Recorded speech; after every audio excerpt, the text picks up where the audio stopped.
ఈ TIMS LB Nagar లో విలీనం చేసినారు. రెండు రకాలుగా నష్టం.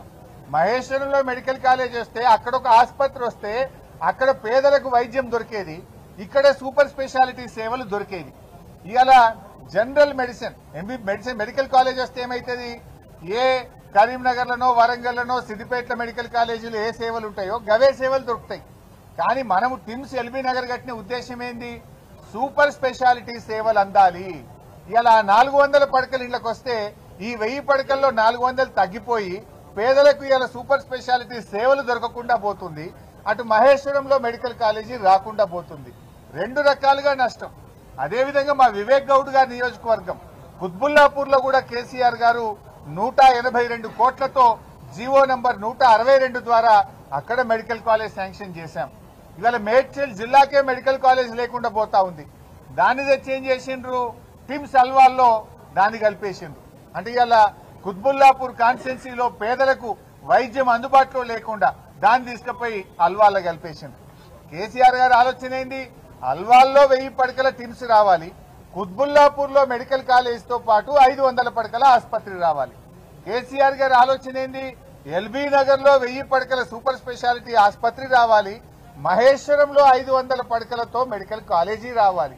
అంటే ఇలా మహేశ్వరంలో మెడికల్ కాలేజ్ లేకుండా చేసిండు, కుత్బుల్లాపూర్ లో మెడికల్ కాలేజ్ లేకుండా చేసిండు. ఇవాళ అక్కడ పేదలకు ఆసుపత్రులు రాకుండా ఈ ప్రభుత్వం నిర్ణయం చేసింది. అంటే ప్రభుత్వం కోతలెట్ల పెట్టాలని ఆలోచిస్తుంది తప్ప పేదలకు సేవెట్ల చేయాలనే సోయి ఈ రేవంత్ రెడ్డి ప్రభుత్వానికి లేకుండా పోయింది. ఇవాళ మీ తప్పుడు చర్యల వల్ల మహేశ్వరం ప్రజలకు, కుత్బుల్లాపూర్ ప్రజలకు ఇవాళ తీవ్రమైన నష్టం జరుగుతా ఉంది.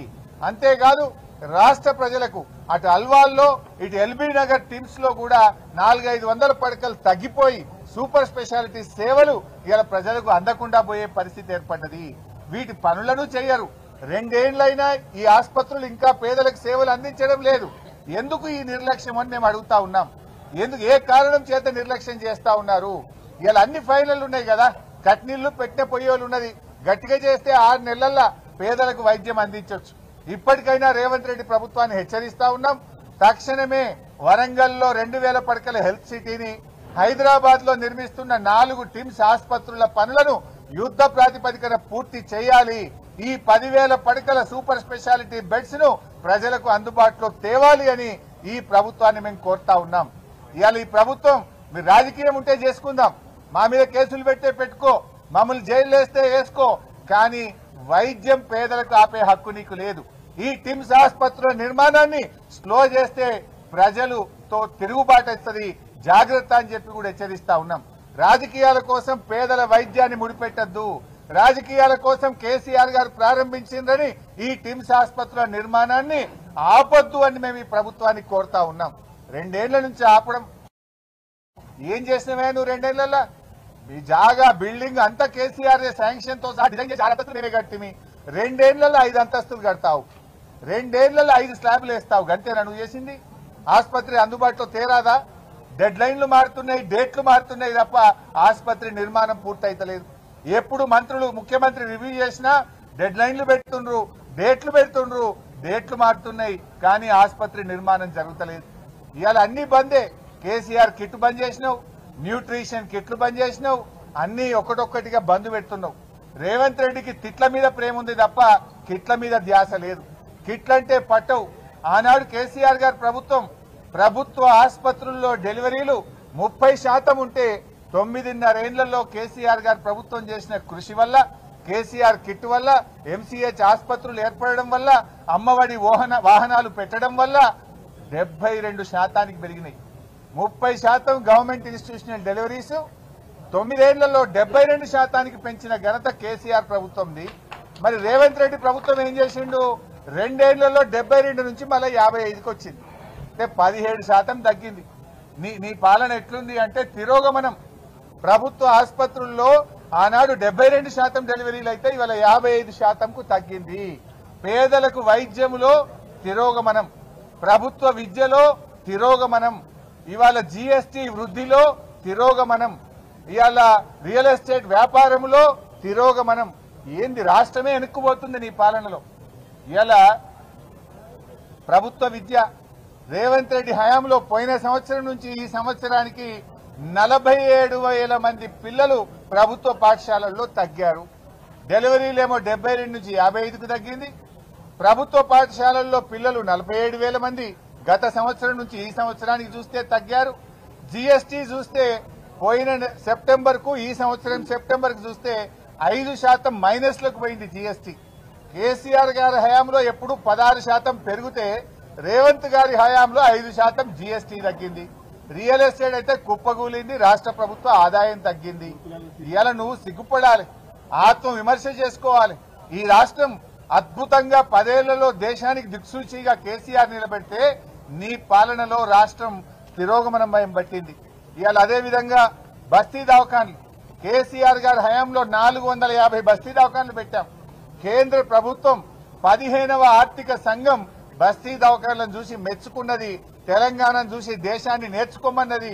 దేశం మొత్తం బస్తీ దవాఖాన్లు పెట్టమని చెప్పింది 15వ ఆర్థిక సంఘం. రేవంత్ రెడ్డి పుణ్యమాని ఇలా బస్తీ దవాఖాన్లో పనిచేసే డాక్టర్లకు, స్టాఫ్ నర్సులకు, అక్కడ ఉండే 4th క్లాస్ ఎంప్లాయీస్ కు 6 నెలల నుంచి జీతాలే లేవు. 6 నెలలు జీతాలు ఇవ్వవా?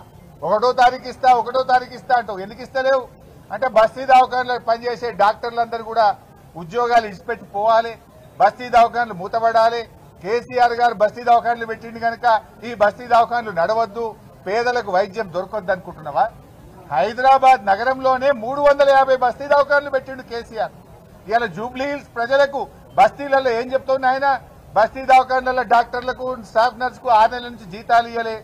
గతంలో 108 రకాల మందులు బస్తీ దవాఖాన్లలో దొరికితే ఇవాళ 40 రకాల మందులు కూడా బస్తీ దవాఖాన్లలో దొరకలేవు. మందులు లేకుండా చేసినా, డాక్టర్లు లేకుండా చేసినా, డాక్టర్లకు జీతాలు ఇవ్వలేదు. ఇదేనా నువ్వు చేసింది? నువ్వు కొత్తగా ఇంకెన్ని బస్తీ దవాఖాన్లు పెట్టాలి కానీ ఉన్న బస్తీ దవాఖాన్లను ఇవాళ రేవంత్ రెడ్డి గారు ఊడగొట్టే ప్రయత్నం చేస్తుండు. ఇవాళ ఆరోగ్యశ్రీ నేను 10 లక్షలకు పెంచిన అంటూ ఏం చేసినావు నాయన? ఇవాళ ప్రైవేట్ ఆసుపత్రులలో మేము ఆరోగ్యశ్రీ కింద వైద్యం ఇయ్యము, ఆసుపత్రులు బంద్ చేస్తాము అంటున్నారు. నీ పుణ్యం ఎట్లుందంటే కాలేజీలు బంద్ చేస్తామని ఇవాళ ప్రైవేట్ కాలేజీలోళ్ళు చెప్తున్నారు, ఆసుపత్రులు బంద్ చేస్తామని ప్రైవేట్ ఆసుపత్రులు చెప్తున్నారు. నీ పాలన గట్లున్నది.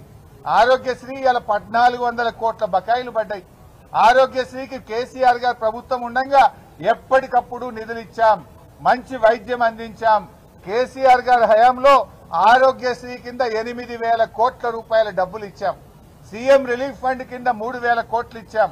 పేదల వైద్యం కోసం ఆరోగ్యశ్రీ సీఎంఆర్ఎఫ్ కింద 11,000 కోట్ల రూపాయలు కేసీఆర్ గారి ప్రభుత్వం ఖర్చు పెట్టింది. నువ్వు వచ్చినాక 1,400 కోట్లు ఆరోగ్యశ్రీ కింద బకాయి పడ్డాయి. ఇవాళ పేదలకు ప్రైవేట్ ఆసుపత్రుల్లో ఆరోగ్యశ్రీ సేవలు నిలిచిపోయినాయి. సిగ్గుపడాలి నువ్వు. ఇప్పటికైనా ఆరోగ్యశ్రీ నిధులు విడుదల చేయి, పేదలకు వైద్యం అందేటట్టు తక్షణమే చర్యలు తీసుకోవాలని చెప్పి ప్రభుత్వాన్ని మేము డిమాండ్ చేస్తా ఉన్నాం. కంటి వెలుగు ప్రతి సంవత్సరం వృద్ధ మహిళలకు, గ్రామీణ ప్రాంతాల్లో ఉండే పేదలకు, బస్తీల్లో ఉండే ప్రజలకు ఉచితంగా బస్తీలోనే కంటి పరీక్ష చేసి కళ్లద్దాలిచ్చిన ప్రభుత్వం కేసీఆర్ ప్రభుత్వం. 2 సార్లు మేము కంటి వెలుగు చేశాం. మరి ఎందుకు కంటి వెలుగు బంద్ పెట్టినావు? కంటి వెలుగు అంటే కేసీఆర్ యాదికొస్తాడని నీకు భయం అవుతుందా? కంటి వెలుగు అనగానే వృద్ధులకు కేసీఆర్ కళ్ళల్లో కనబడతాడని నీకు భయం అవుతుందా? వెంటనే రాజకీయాలు పక్కన పెట్టు, కంటి వెలుగు కార్యక్రమాన్ని యథావిధిగా కొనసాగించాలని చెప్పి కూడా మేము ఈరోజు డిమాండ్ చేస్తా ఉన్నాం. అదేవిధంగా ఈ అల్వాల్ గాని, ఎల్బీ నగర్ ఆసుపత్రులను యథావిధిగా 1000 బెడెడ్ సూపర్ స్పెషాలిటీ ఆసుపత్రులు కట్టండి.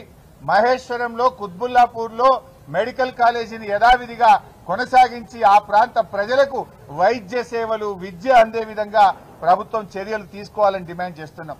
అప్పుడు ఆ రోజు మేము ఆలోచించింది ఏంటంటే ఈ 4 సూపర్ స్పెషాలిటీ ఆసుపత్రుల్లో సూపర్ స్పెషాలిటీ పీజీ సీట్స్ ప్రారంభించాలనుకున్నాం. ఎల్బీ నగర్ లో 96 సీట్లు, అల్వాల్లో 96 పీజీ సూపర్ స్పెషాలిటీ సీట్లు, సనత్ నగర్ లో 96 సూపర్ స్పెషాలిటీ పీజీ సీట్లు, నిమ్స్ లో 200 పీజీ సూపర్ స్పెషాలిటీ సీట్లు పెట్టాలనుకున్నాం. ఇప్పుడు మెడికల్ కాలేజ్ దీంట్లో కలిపితే పీజీ సూపర్ స్పెషాలిటీ సీట్లు లేకుండా పోతాయి. ఇక్కడ ఎందుకంటే మనం ఎంబీబీఎస్ డాక్టర్లను తయారు చేయడం ముఖ్యం కాదు, వారితో పాటు పీజీ సూపర్ స్పెషాలిటీ డాక్టర్లను కూడా తయారు చేయాల్సిన అవసరం ఉంది. కేసీఆర్ గారు 100 ఏళ్ల ముందుకు ఆలోచించారు. ఇవాళ డాక్టర్ల ఉత్పత్తిలో తెలంగాణ నంబర్ 1 అయిందన్నా, ధాన్యం ఉత్పత్తిలో తెలంగాణ నంబర్ 1 అయిందన్నా,